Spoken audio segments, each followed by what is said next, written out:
they did it. But if the Taliban did this, tell me, how did they make $40 million off of taxes from opium farmers in 2000? So what are you saying? I'm saying the Taliban only eradicated their crop on paper. In reality, the heroin trade continued. There were fucking aerial photographs and surveillance, satellite imagery. The goddamn fields were being burned. Of course they were. Part of the process of growing any kind of crop is eradicating the fields to then regrow the plants. And it makes no sense for the Taliban to stop the flow of opium. It's the only thing keeping the economy afloat at all. And the Taliban, it's installed. It's installed in Afghanistan specifically for the purpose of keeping the heroin flow coming. Oh yeah, keep it coming, baby. Because if you have a cartel like Al-Qaeda, functioning as a patsy, being blamed for terrorist attacks all over the world, you would need a government not recognized by the United Nations. That way, you couldn't invade, and you couldn't extradite any of the terrorists. And the heroin trade goes on without missing a beat. So what you are saying, let me get this straight.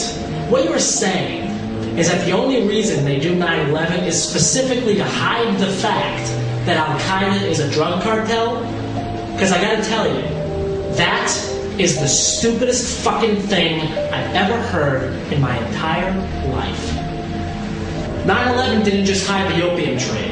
It gave the United States a free pass to invade Afghanistan and build the oil pipeline they had been planning for years. It set up a race war. It set up a religious war. It opened the door for the United States to attack anybody it deemed was harboring terrorists. Internationally or domestically. And what did W say? You're either with us or you're with the terrorists.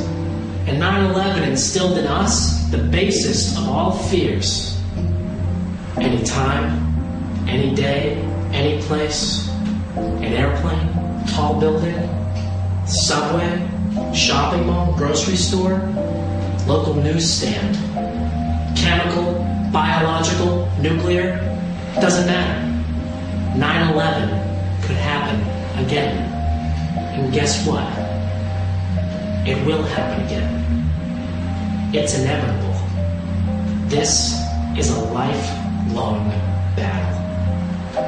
In this corner, you have the United States, the shining example of freedom, peace, and goodwill.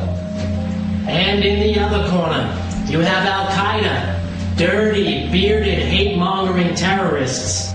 The whole thing's a setup. It's a show. It's theater. It distracts all of us from what's really going on. The systematic destruction of national sovereignty all across the world. That is preposterous. What's easier to believe? When Al-Qaeda is a vicious terrorist organization bent on annihilating all freedom and peace in the world? Or it's a cartel whose sole purpose is to ensure the safety of the heroin trade out of the Middle East? That is a real tough one. I'm going to go with option A. They are Islamic fundamentalists. They flew fucking planes into the World fucking Trade Center. Okay? They killed some 3,000 infidels along with themselves because Allah told them it was a smart thing to do. If I were to tell you that a man habitually does cocaine, frequents strip clubs and escort services, would you believe he were A, a drug runner, or B, an Islamic fundamentalist? That's obvious. What is your fucking point? The man I am referring to is Mohammed Atta.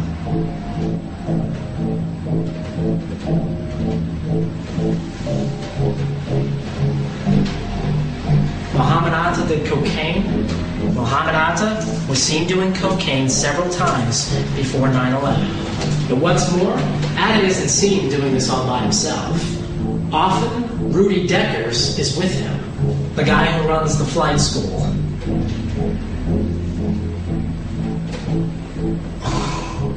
Islamic fundamentalism strictly forbids the ingestion of any unnatural drug, and it firmly teaches that treating women as objects of desire is a sin. So if Mohammed Atta is already committing sins, He ain't going to paradise to see Allah, that's for sure. So why would he then take his own life in a terrorist attack?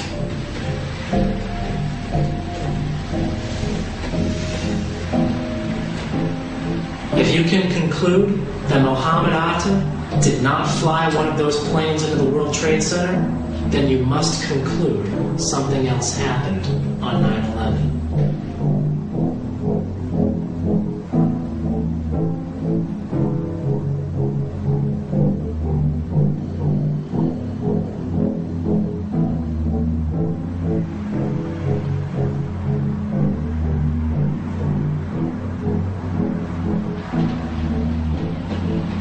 You're right.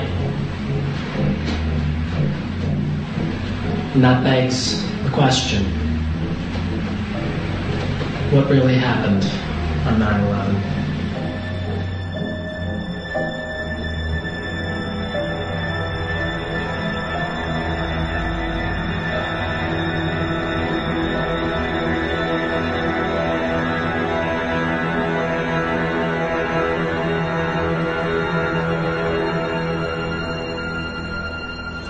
War and drugs are the biggest businesses in the world. They are tools to amass the greatest fear and exercise the mightiest control. Control over the mind. They wave the flag of war, proposing to wield the ultimate power in places afar, using 9/11 as a fucking bargaining chip.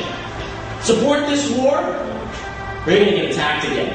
Bow down on unconstitutional security measures, otherwise the guy sitting next to you, he might blow you up. Allow us to attack our enemies before they attack us, otherwise all freedom is lost. It's a protection racket. All the government is the mob. And their greatest crime is profiting from acts of war. And everybody's in on it. Defense contractors manufacture weapons for use during war, while supporting and financing political candidates who will go to war. The government that buys weapons from these companies in the event of war. Now, with war crippling to most economies, nations must then borrow money and go into debt. And all that money goes right up to the top of the food chain, to the banks, which is where it came from in the first place. Only now